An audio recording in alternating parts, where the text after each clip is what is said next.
हाँ जी गाइज, क्या हाल है आपके। तो गाइज इस वीडियो में हम बात करेंगे 3 रेलवे स्टॉक के बारे में। तो यहाँ पे IRFC, RVNL एंड आयरकॉन के बारे में बात की जाएगी। तो गाइज इस वीडियो को बनाने के पीछे का रीज़न ये है कि काफ़ी लोगों के डाउट्स आ रहे हैं।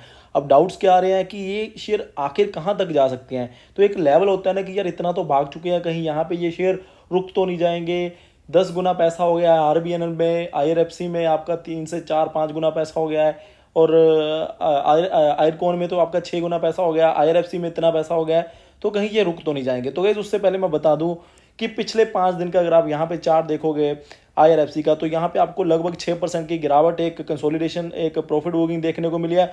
वहीं पे अगर मैं बात करूँ आयरकॉन की, तो वहाँ पे भी आपको पिछले 5 दिन में लगभग 4.5% की गिरावट देखने को मिली है। इस शेयर ने आपको 160 के लेवल दिखाए ऊपर, और अब ये 140 के ऊपर ट्रेड कर रहा है। तो वहीं पे अगर मैं RVNL की बात करूं, तो पिछले ट्रेडिंग सेशन में तो ये ऊपर चला गया है 7 से 8 रुपए। बट गाइज अगर मैं पिछले कुछ 3 4 दिन की बात करूं, अगर मैं पिछले एक हफ्ते की बात करूं, तो वहां पे ये भी शेयर नीचे गया है। तो गाइज अगर मैं ये अब यहाँ से आपको मैं RVNL से स्टार्ट करता हूँ। देखिए गाइज यहाँ पे इसका प्राइस लेवल है 166 रुपीज़। तो गाइज देखिए 18 का ये शेयर होता था 2 से 2.5 साल पहले, वहां से लगभग 9 गुना पैसा हो रखा है, 10 गुना पैसा इसने कर दिया था। तो एक लेवल होता है कि कहाँ तक ये शेयर जा सकते हैं, ठीक है ना। तो वहीं पे आयरकॉन की बात करूँ, ये तो गाइज 40 रुपये का शेयर होता था कुछ ही टाइम पहले। अगर मैं एक साल पहले की बात करूँ, 40 का शेयर होता था, वहां से 160 हो गया। और IRFC तो गाइज 30 रुपये का होता था 3 4 महीने पहले। तो गाइज अब ना एक बात समझने की कोशिश करिए, एक शेयर का प्राइस कैसे इंपैक्ट करता है। तो गाइज देखिए शेयर का प्राइस बढ़ने के पीछे के रीजन कुछ होते हैं। मैं आपको बता दूं, एक तो स्कोप फ्यूचर में क्या है कंपनी का, कंपनी के फाइनेंशियल फ्यूचर में कैसे हो सकते हैं, क्या कंपनी में कोई ग्रोथ पर्सपेक्टिव दिख रहा है।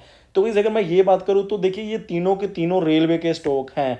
तो गाइज मैंने आपको पहले बोल दी थी बात कि ये सारे के सारे जो मैं स्टॉक बात करने वाला हूँ रेलवे स्टॉक है। तो गाइज देखिए रेलवे स्टॉक है, तो मैं आपको एक बात बता दूं, हमारा जो इंडिया है, इंडिया एक ग्रोइंग नेशन है, यहाँ पे इकोनॉमी ग्रो कर रही है। और आपको ये भी बात पता होगी, जब इकोनॉमी ग्रो कर रही है, एक नेशन डेवलपमेंट की ओर जा रहा होता है, तो वहाँ पे इंफ्रास्ट्रक्चर बहुत ज़्यादा तेजी से बढ़ता है। और इवन गाइज आपने ये बात IRFC के बारे में कुछ लगातार कुछ बातें भी सुनी होगी कि हाँ, जो रेलवे सेक्टर है वहाँ पे जो रेलवे स्टेशन है उनकी रीडेवलपमेंट की जाएगी। और साथ ही साथ में आपने ये भी बात सुनी होगी कि गाइज अभी जो G20 सुमिट हुआ था, वहाँ पे आपको एक बात देखने को मिली थी कि साउथ एशिया में रेलवे ट्रैक्स के जरिए साउथ एशिया को इंडिया के साथ जोड़ा जाएगा। तो ऐसी कुछ आपने न्यूज़ देखी होगी। तो आपने इन बातों का क्या मतलब निकलता है, आपको ये बात समझनी है। तो वैसे इन बातों का जो क्लियर कट मतलब निकलता है वो यही निकलता है कि इन फ्यूचर जो हमारा रेलवे सेक्टर है, इसको तो ग्रोथ देखने को मिलेगी ही मिलेगी, क्योंकि इंडिया में डेवलपमेंट होएगी, रेलवे का स्ट्रक्चर बढ़ेगा, इंफ्रास्ट्रक्चर बढ़ेगा। तो ये जो कंपनीज है इनको इंडायरेक्टली बेनिफिट होगा।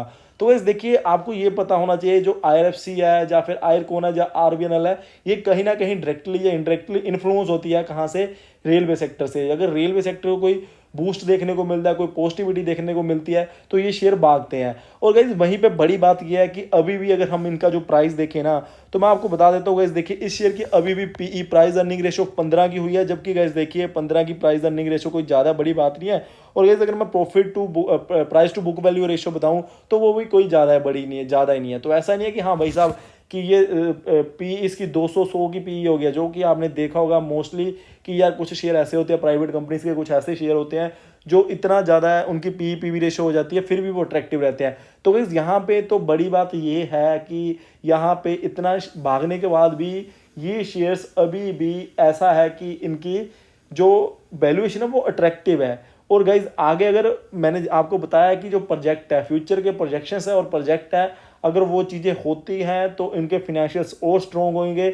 अगर बैलेंस शीट स्ट्रॉन्ग आएगी, प्रॉफिट्स ज़्यादा आएंगे, बुक वैल्यू शेयर्स ज़्यादा बढ़ के आएगी, शेयर की बुक वैल्यू ज़्यादा निकल के आएगी, तो जो ये रेशोस होती हैं और भी ज़्यादा अट्रैक्टिव हो जाती है। तो अब ये नहीं है कि भाई साहब ये यहाँ पे रुक जाएगा। अब आपको ये लग रहा है कि भाई 70 80 90 बहुत हो गया, अब तो कुछ और ढूंढना पड़ेगा।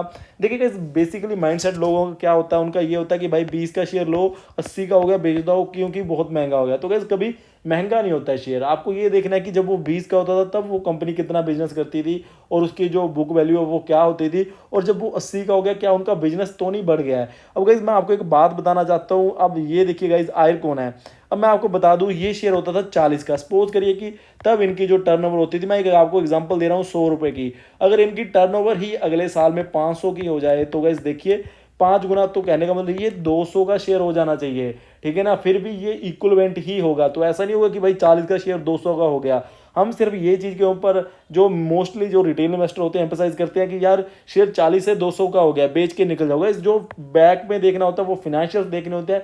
ये देखिए कि क्या फाइनेंशियल स्ट्रॉन्ग हो रही है कंपनी के, ठीक है ना। तो गाइज अगर मैं आपको इन फ्यूचर बात करूं, ये जो कंपनीज है आईआरएफसी की, खासकर मैं आपको बात बताऊं, ये तो पहले से इनके फाइनेंशियल इतने स्ट्रॉन्ग आते थे, जहां पे इसका प्राइस होना चाहिए था ना, तो गाइज जो इसका एग्जैक्ट प्राइस 2 साल पहले होना चाहिए था, वहां पे अभी ये शेयर आया है। तो आप यहाँ पे ये ना मत सोचिएगा कि यार ये शेयर बहुत भाग चुका है। ये शेयर 70-75 जो इसका प्राइस 60 और 70 के बीच में जो मतलब कि नेचुरली इसका प्राइस 2-3 साल पहले होना चाहिए था, वहां पे ये अभी शेयर आया है फाइनेंशियल के अकॉर्डिंगली। अगर गाइस देखिए, जैसा कि मैंने आपको बताया कि इस बार जो रेलवे बजट आएगा वहां पे आपको एक ना बड़ा पोर्शन देखने को मिलेगा रेलवे के लिए। उसके पीछे का रीजन क्योंकि गाइस देखिए इनके प्लान्स बहुत है गवर्नमेंट के। और गाइस देखिए जब वो एक न्यूज़ आएगी, एक बूस्ट मिलेगा रेलवे सेक्टर के लिए, वहां पे मैंने आपको बताया कि इनसे लोन लिए जाएंगे। आपको पता है ये फिनांस करती हैं रेलवे, इंडियन रेलवे को, ये फिनांस करेंगे रेलवे को। फिर वहां से क्या होगा, जो सपोज करिए कि इनकी जो टर्नओवर है वो अगर 100 है और वो ही 300 हो जाएगी, तो गाइस देखिए फिर इसका प्राइस भी तो 3-4 गुना होना चाहिए, ठीक है ना। तो ये सारी चीज़ों को अगर मैं कुल मिला के बात करूँ गाइस, ये सिर्फ मैं रेलवे सेक्टर की नहीं बात कर रहा हूँ।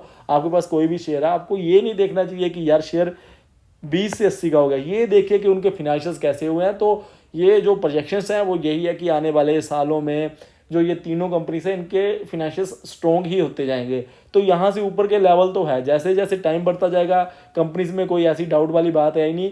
तो ये इनके प्राइस भी बढ़ते जाएंगे और प्राइस बढ़ते जाएंगे, उसके पीछे का रीज़न यही रहने वाला है कि इनके financial with the time strong होते जाएंगे। तो यहाँ पे ये नहीं आपके माइंड में होना चाहिए कि यार 20-30 का शेयर 60-70 का हो गया, अब कितना ऊपर जा सकता है।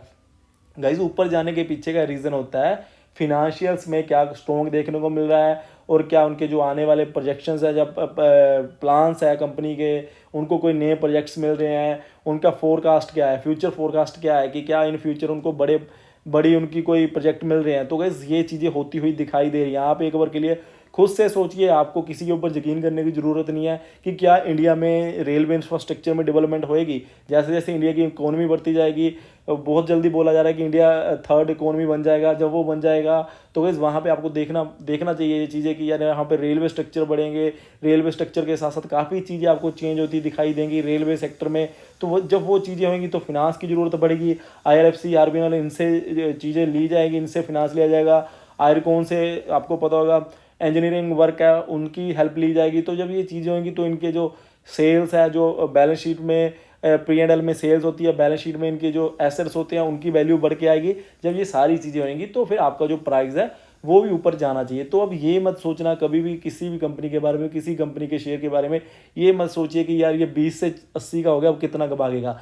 जो भागने के पीछे के रीज़न होते हैं ये देखिए कि उसकी बुक वैल्यू के अकॉर्डिंगली शेयर मार्केट में क्या वैल्यू चल रही है और क्या आगे ग्रोथ पर्सपेक्टिव है। तो गाइस देखिए अभी तक तो यही लग रहा है कि आने वाले टाइम में इनमें ग्रोथ पर्सपेक्टिव है। तो आपको यहाँ पे दिक्कत वाली बात नहीं होनी चाहिए, आपको लॉन्ग टर्म के लिए ये शेयर्स को अपने पास रखना चाहिए। तो ये थी हमारी वीडियोस, जिन लोगों के लिए वीडियो थी ये हमारी, जिन लोगों को डाउट रहता है कि यार क्या इसको बेच के निकल जाए, कितना और भागेंगे, ये थी। मैं उनको बता दूं कि अगर कंपनी के फिनेंशियल स्ट्रॉन्ग होते जाएंगे तो जो भागने की लिमिट है वो भी बढ़ती जाएगी, ठीक है ना। मैं आपको टाटा मोटर का भी एक ऐसे केस स्टडी बताऊंगा आने वाली वीडियो में।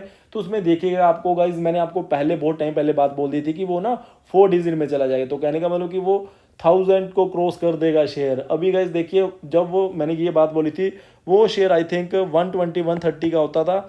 इवन मेरे पास तो 91 की एवरेज के ऊपर वो शेयर पड़े हुए हैं। तो वैसे देखिए उसके पीछे का रीज़न क्या है। उसके पीछे का रीज़न ये नहीं है कि वो शेयर पहले 600 का होता था फिर से 600 के ऊपर चला गया, ऐसा कुछ नहीं होता है। उनके जो फ्यूचर के प्लान हैं, उनके फाइनेंशियल्स हैं, वो कैसे होते जा रहे हैं, आने वाले प्रोजेक्शंस क्या है, तो वो सारी चीज़ें देखनी पड़ती है। तो ये थी हमारी वीडियो। अगर आपको अच्छी लगे लाइक कर दीजिए। ऐसी वीडियोज़ को देखने के लिए बेल आइकन को प्रेस कर लीजिए। Thank you guys for watching. जय हिंद।